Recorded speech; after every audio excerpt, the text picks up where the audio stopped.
Het is onbegrijpelijk. Heel veel teleurgestelde vrouwen die het inderdaad net meer thuis bevallen kennen. En echt boos.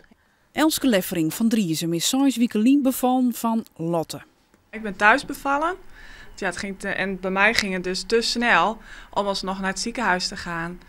Dus was er bij mij dan een complicatie opgetreden waardoor ik naar het ziekenhuis moest en ik zou niet meer hierheen kunnen. Dan had ik dus naar Leeuwarden of naar Drachten moeten.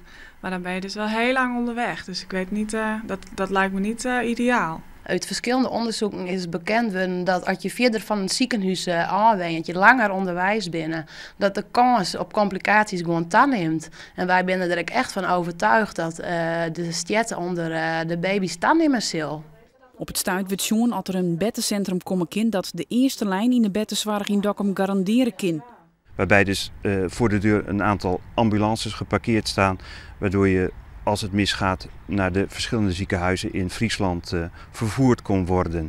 Wij vinden dat niet een reële optie. Want?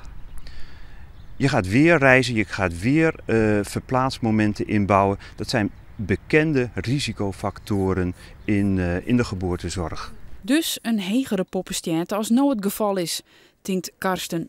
De verloskundigen willen in elk geval geen enkel risico nemen. Als je Safia van het ziekenhuis aanwendt, is het net veilig om thuis te bevallen. Dus ik denk wel degelijk dat wij adviseren zullen om dan toch in het ziekenhuis te bevallen. Hilma Stiemsma van Tenaat is 9 weken in verwachting. Ze is van doel thuis te bevallen. Maar ik had in geval van Neet net meer terug te kunnen in de Sionsberg. Dan maak ik een layout en dan wordt het sowieso een ziekenhuisbevalling.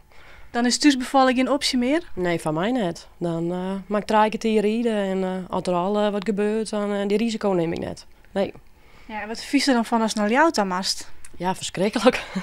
Sionsberg, mooi lied en mooi met de verloskundigen. Ja, dat hak ik het liefst.